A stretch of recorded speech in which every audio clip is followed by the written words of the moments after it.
Salve, pessoal! Eu sou o Adir Ferreira, seu professor de português brasileiro, e hoje nós temos um vídeo de história. Today we're gonna have a history video. Hoje é 7 de setembro e comemoramos a independência do Brasil. Today, September 7th, and we celebrate Brazil's independence from Portugal. So here's what I'm gonna do. I'm gonna read a text about the history of independence in Brazil, and right below the text, you're gonna find the translation into English. So if it is too difficult for you to understand, you can just pause the video and check the translation. Also remember to like and subscribe if you haven't already. And there's a free ebook for you in the description of this video. So, are you ready? Let's start. Vamos começar. No dia 7 de setembro de 1822, ocorreu a proclamação da independência do Brasil, realizada pelo então príncipe regente Dom Pedro de Alcântara. Esse evento é comumente referido como o Grito da Independência, uma vez que, de acordo com a tradição, Dom Pedro teria proclamado de maneira energética a frase "Independência ou morte", a guarda que o acompanhava às margens do Riacho Ipiranga, em São Paulo.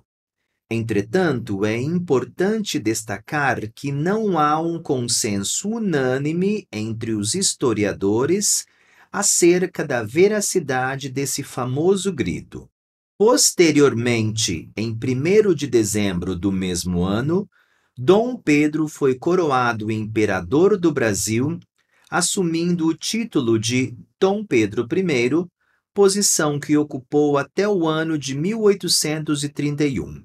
As causas do processo de independência do Brasil foram resultado de uma série de fatores que desencadearam esse evento histórico.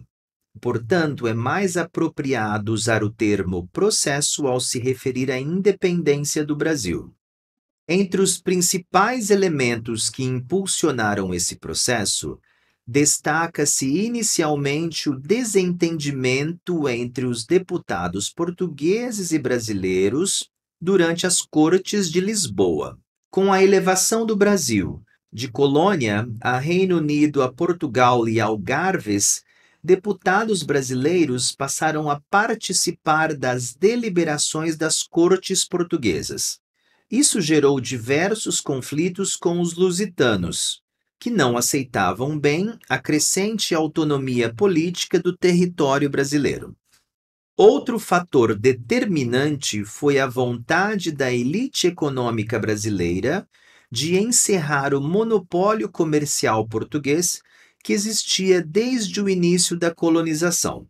O exclusivo metropolitano, também conhecido como Pacto Colonial, obrigava o Brasil a adquirir produtos industrializados apenas de empresas portuguesas selecionadas, elevando os preços dos produtos na colônia. Essa prática beneficiava apenas um grupo restrito de comerciantes portugueses autorizados a negociar no Brasil. Além disso, no cenário internacional, as ideias iluministas que promoviam a liberdade dos povos também tiveram influência no Brasil. Esses ideais inspiraram movimentos separatistas que se opunham ao absolutismo português, como a Inconfidência Mineira, a Conjuração Baiana e a Revolução Pernambucana de 1817. Paralelamente, as independências de países na América Espanhola desempenharam um papel significativo na disseminação de ideias anti-absolutistas e revolucionárias. Embora o Brasil tenha mantido uma monarquia após a independência, com características centralizadoras de poder em sua Constituição. A Revolução Pernambucana de 1817 foi um evento que ocorreu durante o governo de Dom João VI no Brasil. Nem todos estavam satisfeitos com o governo real, pois muitas províncias brasileiras sentiam-se negligenciadas e percebiam que as melhorias estavam concentradas na capital. Em Recife, localizada no atual estado de Pernambuco, surgiu uma revolta com o objetivo de estabelecer uma nova nação chamada Confederação do Equador. A resposta de Dom João VI foi rápida e o movimento foi reprimido. A Revolução do Porto, 1820. Desde a chegada da família real ao Brasil, Portugal estava enfrentando sérios problemas.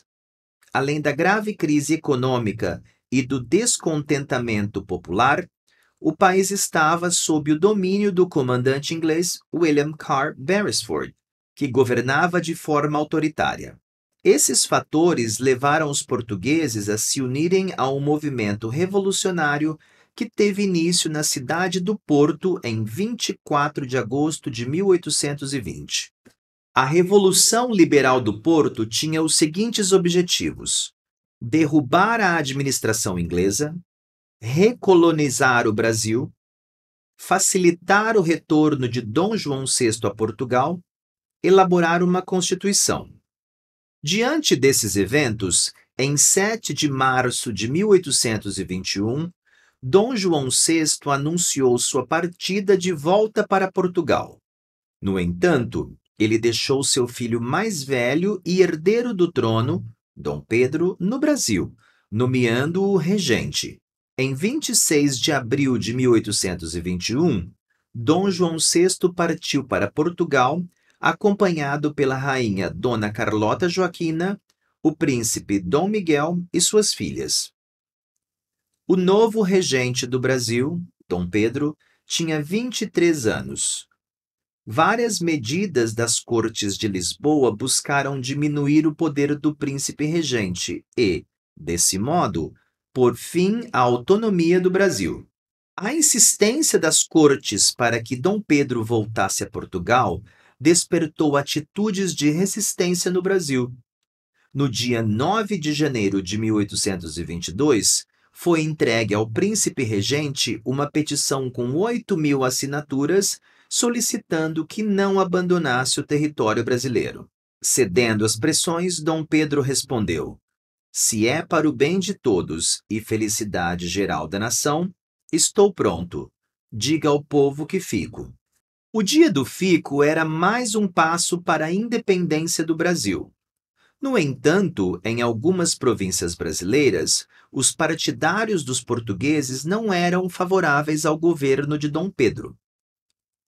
O general Avilés, comandante do Rio de Janeiro e fiel às Cortes de Lisboa, tentou obrigar o embarque do regente, mas foi frustrado pela mobilização dos brasileiros que ocupavam o Campo de Santana. Os acontecimentos desencadearam uma crise no governo e os ministros portugueses demitiram-se. O príncipe formou um novo ministério, sob a liderança de José Bonifácio, até então vice-presidente da Junta Governativa de São Paulo. No mês de maio, o governo brasileiro estabelecia que as determinações vindas de Portugal só poderiam ser acatadas após a aprovação de Dom Pedro. Enquanto isso, na Bahia, desencadeava-se a luta entre tropas portuguesas e brasileiras. Por sua vez, as cortes em Portugal tomaram medidas como: declararam ilegítima a Assembleia Constituinte reunida no Brasil, o governo do príncipe regente foi declarado ilegal, Dom Pedro deveria regressar imediatamente a Portugal. Diante da atitude da metrópole, o movimento pela separação ganhava mais adeptos. Em 7 de setembro de 1822, durante seu retorno ao Rio de Janeiro, Dom Pedro encontrava-se às margens do Riacho Ipiranga, em São Paulo, quando recebeu os últimos decretos de Lisboa. Um desses decretos o rebaixava de sua posição anterior, transformando-o em um simples governador, submisso às autoridades das cortes portuguesas.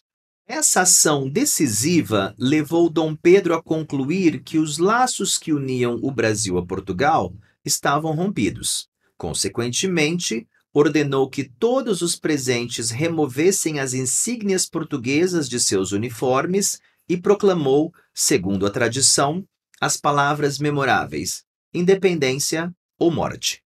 Em 12 de outubro do mesmo ano, Dom Pedro foi aclamado como o primeiro imperador do Brasil, recebendo o título de Dom Pedro I, e sua coroação ocorreu em 1º de dezembro de 1822. Esse episódio marcou o início do Império do Brasil, estabelecendo a independência do país em relação a Portugal. A independência do Brasil foi um evento de grande importância nacional, porém é preciso ressaltar que poucas foram as rupturas sociais causadas por ela. Grupos marginalizados durante o período colonial, como escravizados e indígenas, continuaram sem maiores direitos e participação política. A própria escravidão se manteve, tendo seu fim legal apenas em 1888. Na política, diferentemente de outros países do continente americano, que se tornaram repúblicas, o Brasil se manteve monarquista. Uma monarquia considerada por muitos contraditória, pois a independência brasileira foi proclamada por um português e o Brasil continuou sendo comandado por portugueses, ainda que não mais controlados por Portugal. Algumas guerras ocorreram no território, lideradas por grupos que não aceitaram o fim do domínio português. Ocorreram conflitos nas províncias da Bahia, Grão-Pará, Maranhão, Piauí, Alagoas, Sergipe e Ceará. Dom Pedro I precisou contratar um exército de mercenários, que eram soldados que lutam não por uma causa, mas por um pagamento, além de solicitar empréstimos com a Inglaterra para conter revoltosos. Portugal reconheceu a independência brasileira apenas em 1825, com a assinatura do Tratado de Paz e Aliança. Para isso, o Brasil pagou uma indenização de 2 milhões de libras esterlinas aos portugueses. Novamente, para conseguir o dinheiro, foi necessário recorrer a um empréstimo dos ingleses. Porém, como Portugal possuía dívidas com os britânicos, esse valor apenas foi descontado nos débitos.